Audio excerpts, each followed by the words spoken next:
Thursday, March 27th for our live Thursday show. We got a lot to talk about, Max, a lot to talk about. Spring practice started this week, started on Tuesday. James Franklin spoke to the media. You guys up in State College got an extended look at Penn State's first practice. You were there, Max, and took a lot of really good notes and shared that already with our Penn Live subscribers and readers on PennLive.com. But we wanted to talk about that a little bit more in depth today. Talk about what James Franklin talked about, what he was asked about. A lot of interesting stuff as Penn State opens this spring camp, as we all know, as a national title contender, entering the 2025 season, which granted is 5 months away. We're still a decent bit of ways from that, Max, but still, a lot to talk about in preparation for the fall. And as Penn State welcomes new players, both from the transfer portal, freshmen, potential new impact players as redshirt freshmen and second-year guys. So a lot to get into. But first things first, Max, because welcome back. Wearing the Cubs hat. Is that a Cubs of course Tokyo series? We've got the patch. The story behind this hat is one worth telling. I don't know if it's worth on the blue white breakdown, but it may get told. But yeah, it was the last one in the store. You can't just say that and then not tell it. So it just there was an official goods store right outside the Tokyo Dome, and most times that you went, it was either picked all the way through or you had to wait in an hours long line to get in there because let me tell you, the Japanese fans are crazy about some Shohei Ohtani, which understandably so. He's awesome. I love him. But the Dodgers gear was everywhere. The Cubs gear was pretty hard to find. And so the last day that this thing was open, the Wednesday, the second game of the series, my girlfriend and I got up and went to the shop 45 minutes before it opened, and we were still in a line, literally like it's crazy. And so we go in there and they opened it a little bit early. So we only waited in line for about 25 minutes, but it's freaking blizzarding out there. Like we have been having really good weather all week, the whole time we're in Tokyo. We had 70-degree weather at the start of the week. It cooled off, but it'd been sunny. It was nice. Only like one day of rain. We get up to go to the store early and try and get some Cubs gear. It is a blizzard outside. Freezing rain. It was awful. Luckily, we were only outside for about 25, 30 minutes. Get inside, make a dart to the hats because I want one of these so badly. Yeah. They're all gone. They're just all gone. It's nothing but Dodgers hats in front of me. It's brutal. And I said, Courtney, my girlfriend, you go to the jerseys. I'm going to go to the hats because I'm trying to get a Shota Imanaga jersey too. Shota jerseys, there's a stand of a few of them there, and they only have size small, which doesn't fit me. And she picked it up anyway, though. I was like, worst case, if this is the only one I got, it's just going to hang on my wall as like a display. I want to at least say I have one. We picked it up, and she's like asking this like employee next to her. She's like, do you guys have any more hats or jerseys? She's like, no, like we're all out. Like we barely had any Cubs gear to begin with, and so I'm like walking back around the store, just like checking all the other stuff out one last time, being like, is there anything I want? Blah, blah, blah. And I said hi to this girl who was helping my girlfriend too. And as we like start to make our way toward the checkout counter, I make one last look at the hat section and I'm like, oh my God, there's Cubs hats right there. Like, I don't know where these came from, but there are like 3 Cubs hats right there. 2 of them are like fitted and too big for my head. And I don't really like flat bills anyway. And then there's a guy like standing there trying this specific hat on. It's an adjustable in the back and it's curved bill. It's the one I wanted. This guy is trying the hat on. And I'm like standing there, like watching him, like, are you going to keep it? And he set it down and I like snatched it up and ran to the checkout. I got the last hat in the store. And this was 2 days in a row of waiting to get into the store, trying to get the gear. The final part of the story is there was a train station like right across the street from the Tokyo Dome that had a tiny little pop-up shop with gear. And we also waited about a half hour to get the very last Shota jersey there too. Like it was it was divine intervention to get these things that were on my list. Literally the very last show to jersey in that store was an XL, fit me. We got really lucky. But yeah, so my long-winded welcome back to the US and the Penn State beat. I wear this hat with some pretty significant pride because that was awesome. I love it, man. I love it. It sounds like you guys had a great trip. I saw the video of you doing the Go Cubs Go in the dome. That was awesome. So, but glad to have you back. Yeah. And Penn State welcomed you back with open arms with an extended look at practice. That's right. That's right. So you were up there. You were there at Haluba Hall, Lash Building. What'd you see? What stood out to you? Yeah, I mean, we saw a ton. But like I mentioned, and I made a little short. I made a short recap video, inside the 3 minutes, so it fit on Instagram and YouTube. YouTube Reels, or I mix the names up, whatever. But I made a short video already. But like I said there, the headliner, absolutely one-on-one competition that we got to see. This is a rare sighting. I've only gotten to see it maybe once a year the past couple of years, if that. So we got to see some one-on-ones between the receivers and the defensive backs, excuse me. And I just got to say, I know that Penn State fans are wanting to hear this, and I'm not just blowing smoke at you. Devontae Ross was awesome. He looked so good. You can take a little bit away from whoever he was going against. He didn't match up with A.J. Harris. He didn't match up with Elliott Washington. I don't think he matched up with Zachy Wheatley or anybody like that. But still, he was blowing people off the line of scrimmage. It's clear that his break in and out of routes is really good. And especially once he gets a full offseason of weight training at Penn State, I really think that you can start to be a little bit excited about what he does, because I think Bob had a story up for us on Penn Live. James Franklin said, we saw him do it against Iowa, and that's Big Ten competition on the road, place we know is hard to play. There's some serious excitement about Devontae Ross, and I saw it with my own eyes. He looked great. I think Luke Reynolds was awesome too. You kind of expect it to an extent because he did break onto the scene last year, but he just looks good. He was fighting through contact, making tough catches. That was really impressive. But we had a ton of notes. I'm probably going to miss a few. Make sure you go check out the story online if you don't. But there were a few guys back from injuries that we thought, were really good to see. Zariah Fisher, Liam Andrews, Kari Jackson, off the top of my head, guys who missed all or most of last season, were able to get in there and looked to be full participants for us in practice. We saw Trace McSorley, Stan Drayton, Jim Knowles, all those guys doing their thing for the first time at Penn State. Really interesting to see. I thought Drayton, honestly, was the one who I was most interested to watch and listen to a little bit.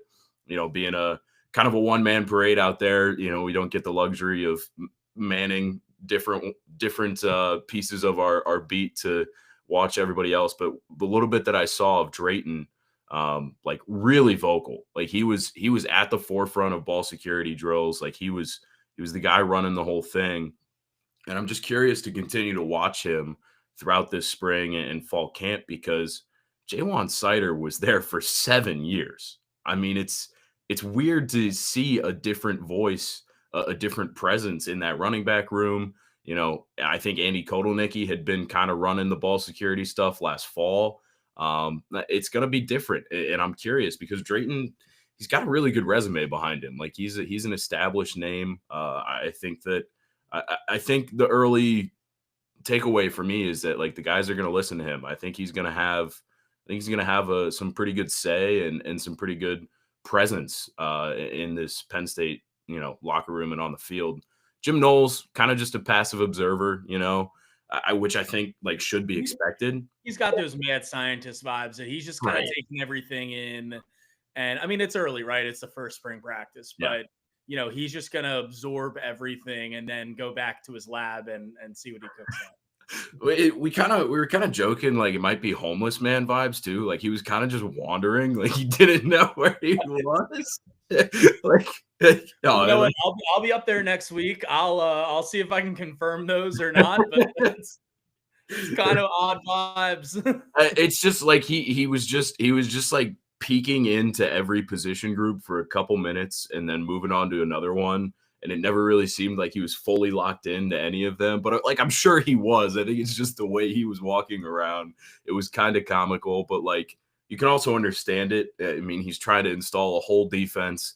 He's trying to learn a whole new roster. Like there are a lot of things at play here. But I did think the interesting piece of it was like, he doesn't have that position designation, which is a really key thing, because the past 2 defensive coordinator, past 3, or past however many, I guess, at Penn State have all had one. Tom Allen definitely like took a step back with the linebackers last year, but still was technically the linebackers coach. Dan Connor's doing that now. And Knowles was able to just kind of float. And I feel like Andy Kotelnicki doing a lot more of that too, at least compared to what we've seen in the past. So really interesting. I mean, we got a little bit more time. Like you said, it was really good. Also, I just want to shout out one more time, because this was a thing that kept coming up between those of us who were in attendance there. Penn State seems to have gone after a really specific type of wide receiver for this year's roster, because 2 of the freshmen, Matt Outen and Kobe Howard, as well as transfer Kyron Hudson, those dudes are built, like built. They're big. And I'm curious, ability to be physical, go make a play.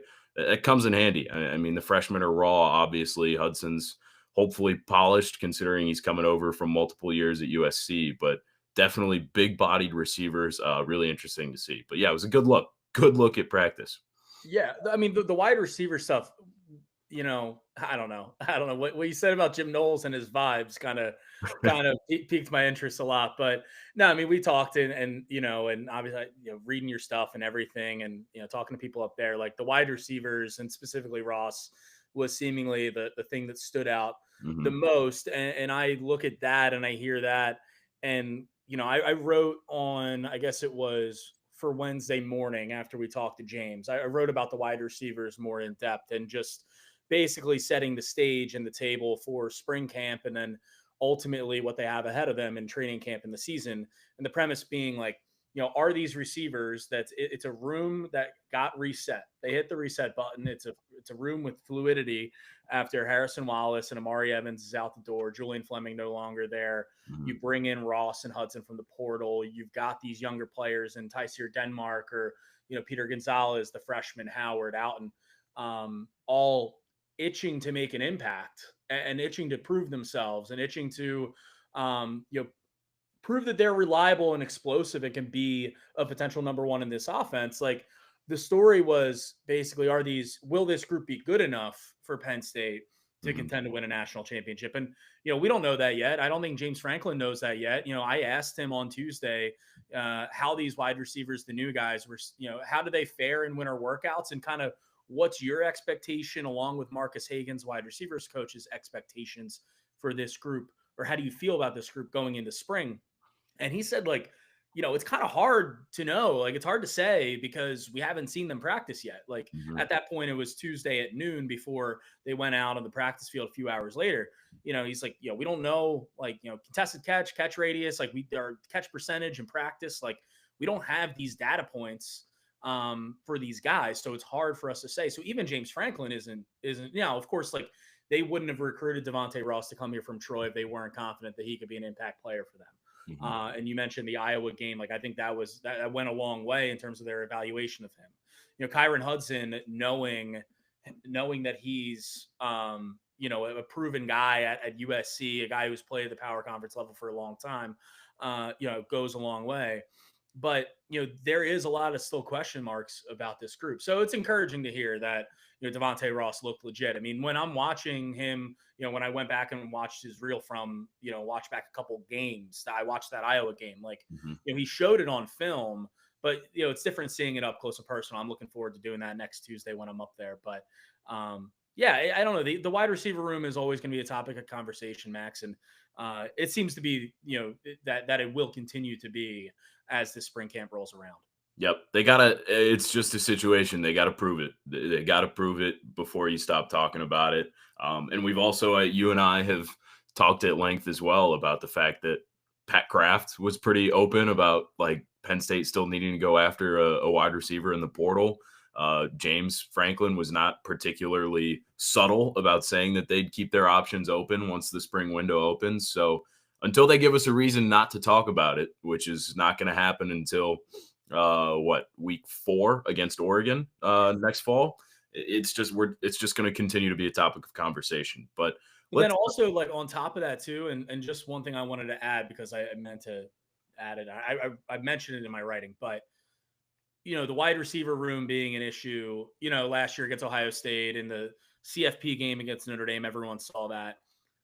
It was nice to have a Tyler Warren mask those issues throughout last season. Over 100 catches, 1,200 yards, 8 touchdowns. Right. The guy did everything from the tight end position.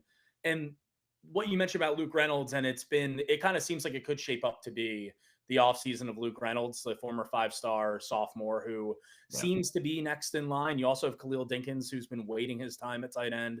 Andrew Rappelye, if he comes back well from that injury, he was trending in a really good direction before he got hurt last fall. So the tight end position is still in a really good spot, but there's a very real possibility that Penn State's leading receiver next season, this upcoming season, has not caught a pass from Drew Aller yet. Yeah. It could be, I think in a perfect world, it would be Devontae Ross, or, maybe it's Kyron Hudson. Maybe it's, maybe it's one of the really young guys. Like who knows? Maybe it's a guy who they bring in April. If they take a big swing on a guy who maybe isn't happy with their quarterback play, that's something to keep in mind too. Like Drew Aller is in place here at Penn State, right? Mm-hmm. There's a lot of top programs across the country who do not have their quarterback in place yet. You look at Ohio State, Alabama, there's a lot of schools that, these guys who are, of course, 5 stars and all that, right? Ohio State and Alabama and these programs are recruiting really good quarterbacks.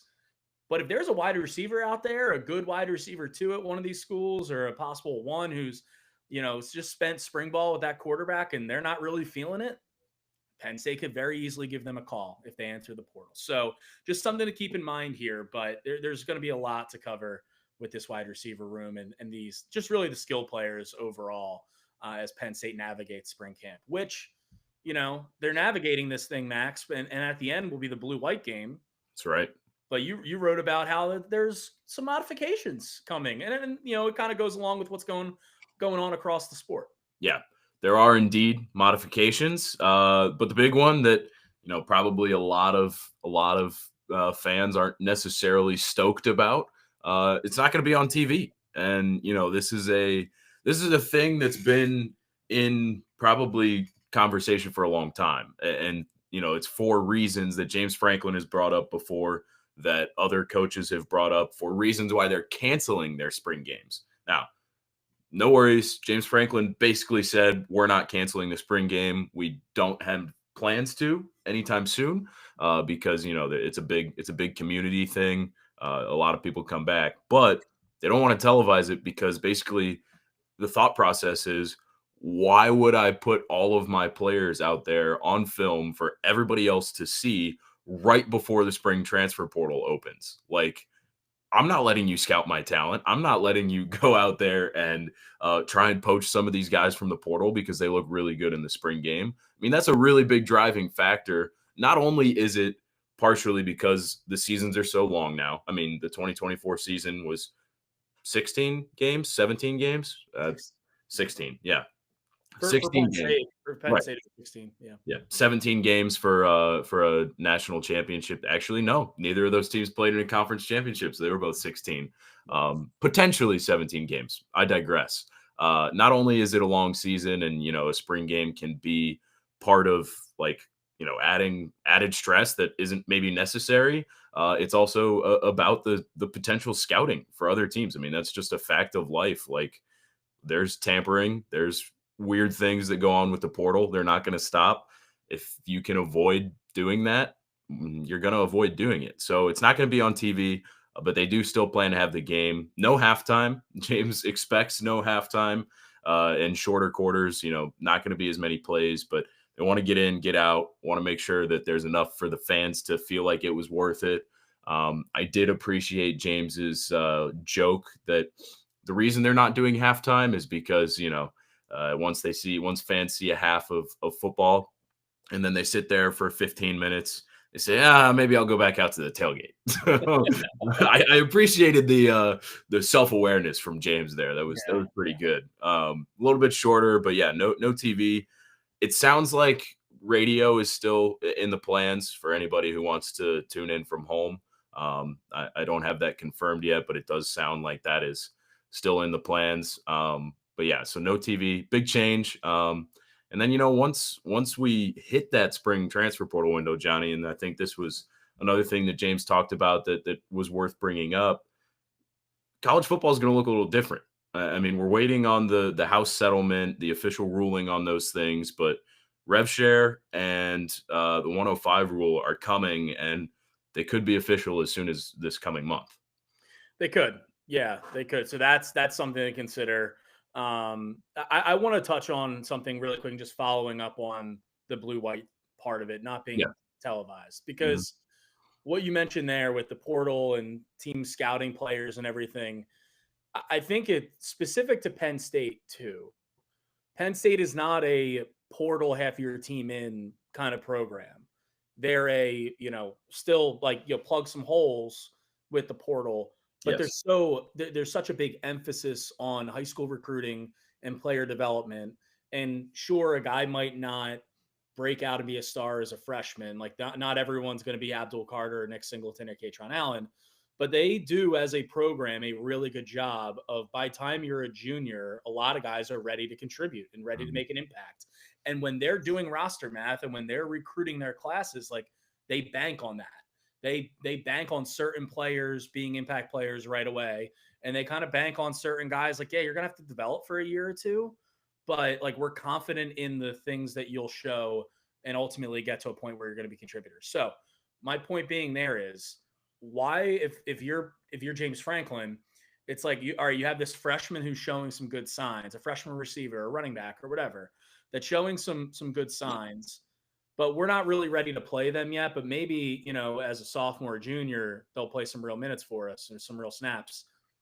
Why give, Ole Miss or Auburn or whoever, those deep pockets in the South specifically, a look at that young player, and they can be like, hey, you can come here now and contribute for us even earlier. You might have to wait another year at Penn State, but you can contribute for us now. We like what you put on tape there in the spring game. So I get it. It's frustrating for fans who don't want to drive up to State College, but also want to watch it. So I totally get it. Just have to, subscribe to Penn Live and read what we have, written about all these guys. But I get it from a Penn State, standpoint. And I do think this is kind of another domino in the eventual, extinction of spring games, not to get too hyperbolic or too big picture, but it just kind of seems like this is the way it's going across the sport. There's too many concerns, and especially the long season being a big part of that. Yeah, I mean, like I said, James Franklin indicated that they don't want to get rid of the spring game because of what it means for the community. But from a pure football perspective, and definitely behind the scenes, I can imagine he's lobbying to get rid of it because it just doesn't really make sense in today's day and age. There's also considerations to be had about a more NFL style offseason, OTAs, joint practices. Apparently, new Temple coach Casey Keeler made mention that Penn State reached out to them for potential offseason joint practices. So, there's a lot of ways that this could go. James has always been a very big proponent of the idea of joint practices in the offseason. He would really love for it to look more like an NFL style. So it's interesting. I think that Penn State is always going to try and have some form of fan connection in the offseason because it's been such a big thing. But yeah, I agree. I don't really believe that it's always going to be the spring game. I don't know how soon that's going to happen. Things can change a lot, but I'm with you. I'm not sure it's always going to be the spring game. We'll see. Yeah. I mean, at the very least, we've got it this year, Max. It won't be on BTN. It won't be available to stream, but we'll be there at Beaver Stadium on April 26th, correct? Yeah, that's right. At 2 p.m. And yeah, I was going to say, Johnny, you're playing some 4D chess there as a little promo to make sure people are coming to Penn Live to learn about the spring game. Yeah, I mean, might as well, right? We'll be there. Me, you, Bob, Joe Hermit will obviously be there. You can get some photos from Joe. that's right. So there you go. Maybe Joe should just have like galleries where it's just a play, like a touchdown, and Yeah, you have to just keep clicking the picture to get through. And see Matt Alton have a 50-yard touchdown catch or something. But that's right. I digress. Let's talk about what's coming up this Friday, Max. We got pro day. You and Bob will be there. I've got a wedding up in New England, so Mhm. unfortunately, I won't be there.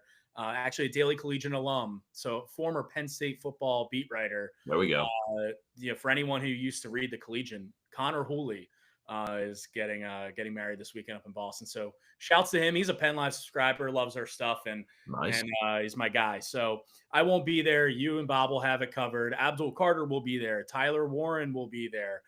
Kobe King, Jalen Reed, KJ Winston, the rest of the Penn State contingent who are trying to get drafted and land in the NFL. Carter and Warren are going to draw the biggest crowds. Obviously, Abdul, a potential number 1 overall pick. Tyler Warren seems pretty locked in as a first rounder, maybe even top 10 potentially, depending on where you read, which mock draft you're picking up, on a given morning. But what are you looking forward to most on Pro Day, Max? Yeah, I'm looking forward to seeing, the guys who aren't those big names because I was out at the NFL Combine.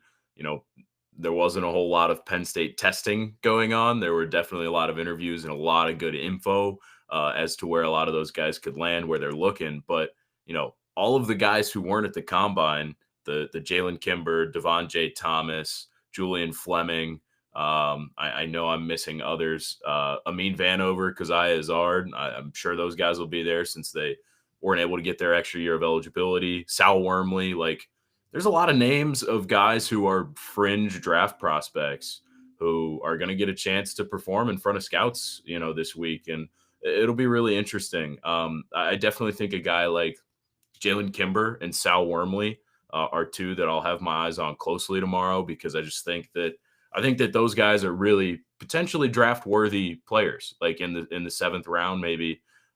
Even if it comes as a UDFA deal, like they're good players who have some athleticism at their positions, and it'll be interesting. Definitely also interested to see just how much NFL personnel is there. If we see Mike Borgonzi from the Titans, that might be an interesting note as to where Abdul Carter could fall if he really could go number 1 overall. I tend to think that the way things have gone the past week or so, Titans, in my opinion, seem to be leaning toward Mr. Cam Ward at number 1 overall. Still don't think personally Abdul Carter's fallen out of the top 5, not even the top 3 or 4. The Giants don't need him, but like if he's on the board, kind of hard to pass up. If the Browns, I mean, I know they just re-signed Right, Myles Garrett, but why not pair Abdul Carter and Myles Garrett together for the next 4 years right, when your offense sucks? At least have a really good defense. right, exactly. When you're going up against quarterbacks in the AFC, which there are plenty Yeah, in the AFC. I think it's an interesting wrinkle, Max. Like how much of a it's going to be like a media circus there with mhm. Abdul. Just his presence alone being there, like would assume NFL Network, ESPN, like all the big dogs will be there Yeah, along with us and along with all the normal Penn State beats and all that. I mean, that could help a Sal Wormley, a Jalen Kimber. There's absolutely. all these teams that are going to be coming out to get a look at. Abdul probably not falling out of the top 5, but Tyler Warren. There are going to be teams interested from picks like 7 through 22, and he's a tight Right. end. So like, who knows? Like in terms of positional value, that he could very well fall to the early 20s if guys if teams want to just draft tackles and whatever else, defensive Mhm. linemen. So I feel like there's going to be a huge contingent. There always is a big contingent. Pretty much every team is always represented there. But I think just the increased attention with Abdul and Tyler being there, like if you go out and put out a great time and you're a fringe draft pick, like that could by proxy like help you along in this process. So interested if that happens for anyone on Friday. Yeah, I'm definitely interested in that too because I think like it's a real thing. Like when you have all those bodies there, you never know what could happen. And I'm curious too, like Jalen Reed was the only guy who ran for Penn State at the combine. Like I said, I'm trying to remember off the top of my head here while I was there. I think KJ Winston was thinking about trying to run at pro day. I think that was his goal. Obviously, coming back from that partial ACL tear, didn't do anything at the combine, but his goal was to run at pro day at the very least. Which, like, who knows how good those numbers are going to look coming off the injury, but he's a guy who could very well still be a second round talent, and anything he can do is going to help. Kobe King, of course, like if he runs at pro day, I don't always understand why guys choose to do more work at pro day versus the combine. I think sometimes maybe it's because they can get a more favorable numbers, measurements, etc. It's a home track, man. Like, Right. you think about it though, a lot of these guys, even going back to high school, when they come up to camp at Penn State, they're working out in Haluba. They're running their 40s and doing their like when Penn State is recruiting a high school player and wondering whether or not to offer a guy, like they put these guys through essentially some level of combine testing, Right. and they do it throughout winter workouts and all that kind of stuff. So it's a familiar track. It's home. You're sleeping in, you might still be in your apartment, or maybe you're in a hotel regardless, but you're in a familiar setting. You're with teammates, you're with your own your coaches, like you're with your guys. So like I get it. I do get it. Especially if you're a KJ Winston and you're just not ready, or Abdul if you have like a slight tweak, in that foot thing that was seemingly it That's wasn't crazy. seemingly a thing, but I it was a totally thing. forgot about that. Yeah. So you have like, you have lingering things that it's like, why, if I have pro day, why am I gonna, push myself and potentially put up a bad number? And then that haunts me, I mean, if I'm Abdul, like, do you think he actually runs? No, No, I don't no. think so. I don't think he's going to do anything. He has no reason to. I mean, like he literally just has to walk in there and show teams that he is alive and well, and they're still going to draft him in the top 5. Yeah. Like, the dude was playing on supposedly one foot and one arm in the Orange Bowl, and he was still destroying every Notre Dame offensive lineman in front of him. Like, Yeah. he has no reason. He has no reason to test. He can only make things worse for himself. Tyler Warren was in the same spot at the combine. That's why he didn't test there. I think he could do a few things at Pro Day here, but I don't necessarily anticipate full participation from Warren because, like, again, he's put everything on tape, like everything. He's not; those two guys are in a completely different stratosphere from the Sal Wormley, Jalen Kimber, even the KJ Winstons of the world. Like, they don't have the tape that those two guys do. That you watch them and you're just like, yep, that's first round talent on the eye test. Like, those guys probably aren't going to test tomorrow, so don't expect it. But what you are going to get from us, from me, Bob, and Joe, is a lot of good stuff on the rest of the guys there who are trying to make a name for themselves. I think, like, one of my favorite stories from my time at the Collegian was about Drew Hartlob, like, who pulled up to pro day and ran a 4.22 40. Like, obviously that's not laser time, so it's not going to break the old NFL combine record or anything. But, like, this is a walk-on career special teams guy who just ran like crazy and ended up getting himself a UDFA deal. Like, those kinds of things always come out of pro day. You're going to hear some good things about somebody. Somebody's going to do something crazy. And so you can definitely bank on something like that coming tomorrow. One other thing to add on pro day, one little interesting wrinkle. Max, I have a homework assignment for you when you're there. Okay. Keep an eye on if there's, if Tyler Warren's catching passes and stuff during that period. Keep an eye on which teams are kind of just hovering behind Drew Aller. Yeah. If Drew is going to be the one that's throwing to Tyler, which I would expect. Yeah. Because he's going to be one of the top quarterbacks in the 2026 NFL draft. Yeah. So if there's, and this is a weak quarterback class, I know you mentioned Cam Ward probably going number 1. I think I'm there with you because I think the desperation for quarterback is so high. Between the Titans, Browns, Giants, like, there's a lot of desperation out there that is going to force Cam Ward and probably Shedeur Sanders higher than they would go in any other draft. But next year's draft is going to be a pretty good one for quarterbacks, and Drew Aller is going to be near the top of that group. If he puts together a really, really good third year as a starting quarterback, maybe the top quarterback of that group. So just something to keep in mind. Yeah, very possibly.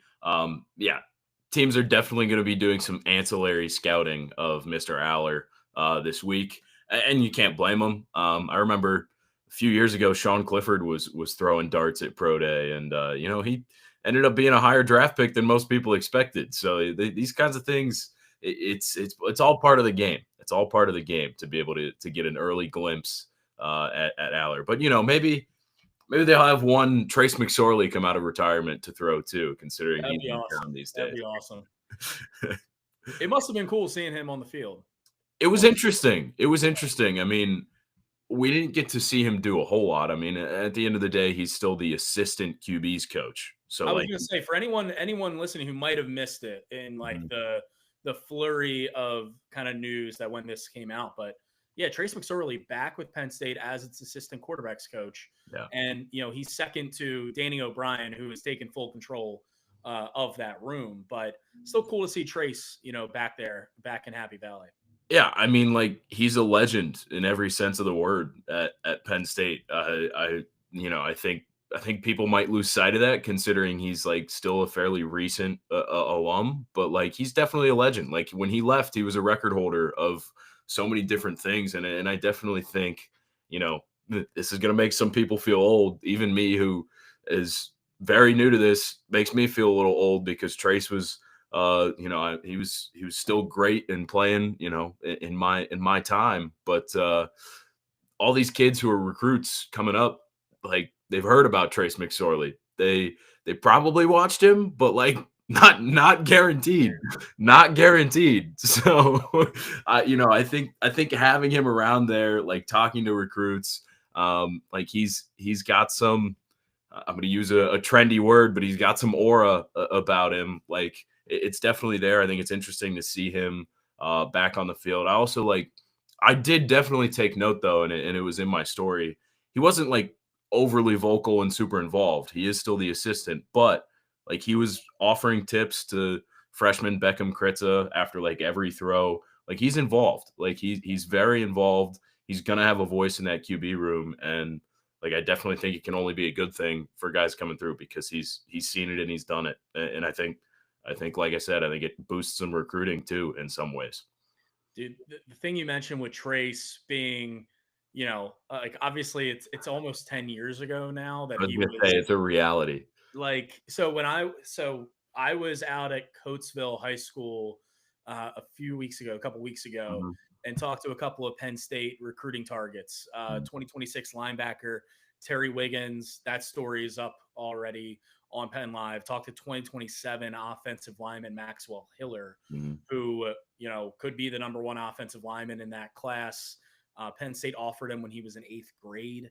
That story is coming next Monday. Yeah. But talking to those two guys, and like I was asking, like, they, did you grow up Penn State fans, whatever?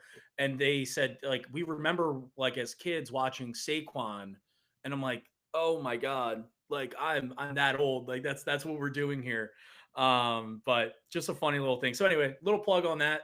That story on Terry Wiggins is up. Great linebacker from Coatesville. Penn State would love to have him in the 2026 class. Maxwell Hiller, that story will be up next week. Also a story that just went up this morning. We were talking about Abdul Carter, possible number 1 overall pick.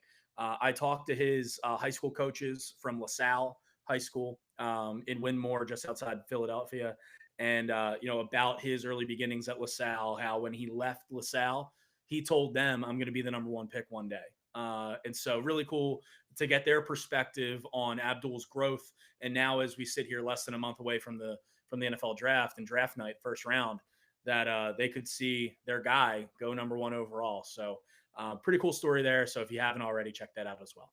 Yeah, absolutely. Johnny, you've been all over a lot of that stuff here lately, and especially while I was gone on the road. So big shouts to you. Make sure you guys are checking that stuff out. But like, it's real. It is. Spring ball is here. It's going to be, you mentioned at the top, it's like 5 months until the 2025 season. But I promise you that's going to fly by, because we had it was a short off season considering the length of the season, but it was still about 2 months without real football activity. And it just blink of an eye. So the season's going to be here fast. Make sure you guys are following along with us as we go through spring ball here. We're going to keep doing these Thursday lives. I appreciate everybody who's been with us on the live session. Also appreciate everybody who is watching on the recorded version on YouTube. But make sure you're hopping in with us. Be interactive. Leave us some questions, comments in the chat. We can see all that. I've got it pulled up on the right side of my screen if y'all ever have anything to say. But like I said, appreciate it. Thank you for always tuning in. We got a lot ahead of us here. 15 spring practices coming. Take care.